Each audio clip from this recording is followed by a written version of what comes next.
उमासहस्रम् एकोनचत्वारिंशत्स्तवकं 39th chapter. व्याप्येदमिन्दोर्भुवनं य एव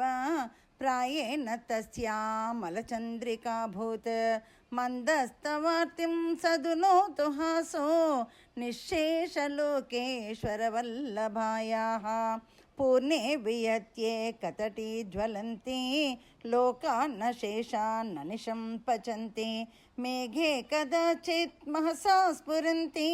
चण्डी प्रचण्डा हरता दघम्नः गोलानि कान्यप्यधुनोद्भवन्ति जीर्ण्यन्ति कान्यप्यखिलेशकान्ते यान्त्यम्बिके कान्यपि वृद्धिमत्र पाके भवत्या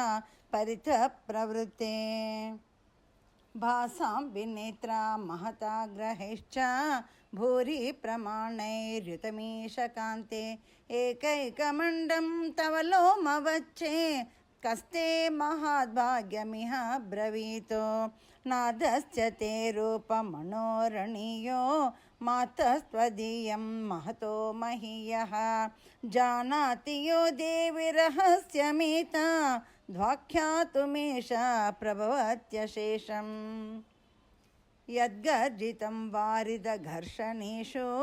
शब्दस्तवायं सुगभीरघोषः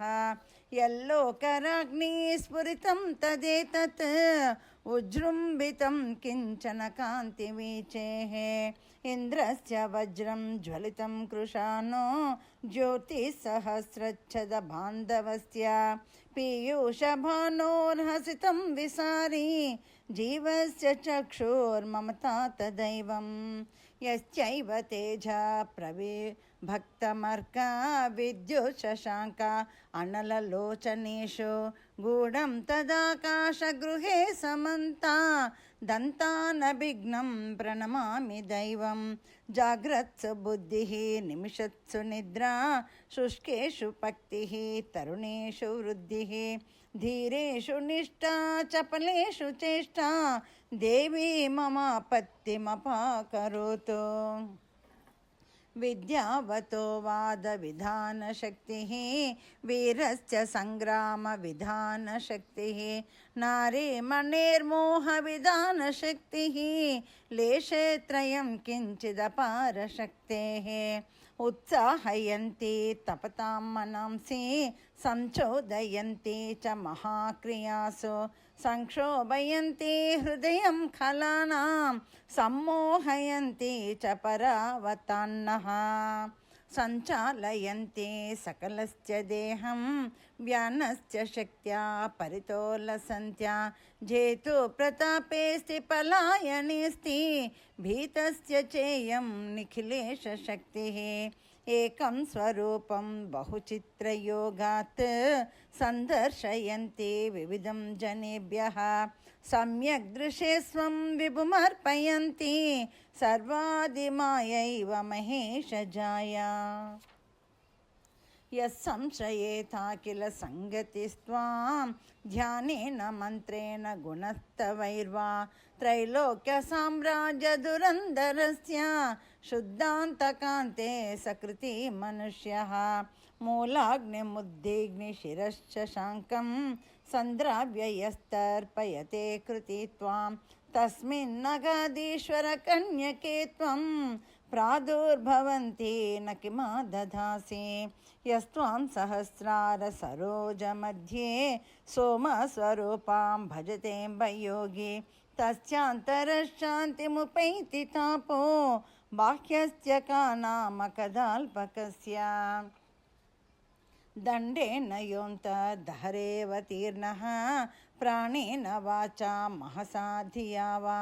प्राप्नोति सोऽयं पुरमद्वितीयं यत्र त्वमीशा सह चित्रलीला तन्त्रोदितं विश्वविनेत्रिमन्त्रं यस्ते नरसं यमवानुपास्ते रुद्राणि सान्द्राम्बुदकेशपाशे पाशैर्विमुक्तः स जयत्यशेषम्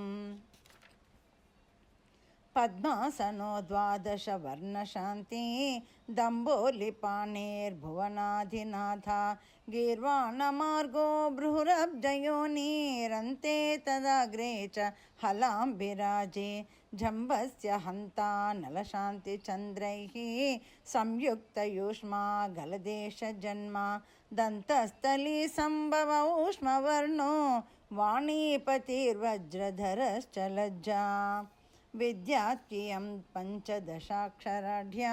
సాక్షాన్మహామౌనగురూపదిష్టా గోప్యాసు గోప్యాసు కృతైరవాప్యా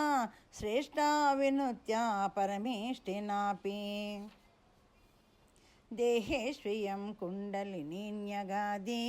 భూతేషు విద్యోద్భువనేషు చాభ్రం దేవాంగనామస్తకలాలితాంగ్రీ దేవీ భవానీ ఖలు దేవతాసో చక్షుర్విదాయ చలమంతరేణ ప్రాణం ప్రపశ్యన్ మనువర్ణరూపం సంసేవతే చేత్ సకలస్య ధాత్రీం సర్వేష్టలాభో విదుషకరస్తః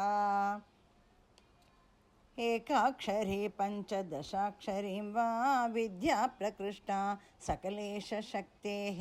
యో భక్తియుక్తా ప్రజపేదముష్యా ప్రాణో వశే నిస్తుల సిద్ధియోనిః ఏథా కవీనాం పదకింకరస్య పూతా ప్రమోదం పదమావహంతు గీతా సభక్తే ద్రవమింద్రవజ్రాః శ్వేతాచలాధీశ్వరవల్లభాయాः శ్రీ ఉమయే నమః శ్రీ ఉమయే నమః శ్రీ ఉమయే నమః.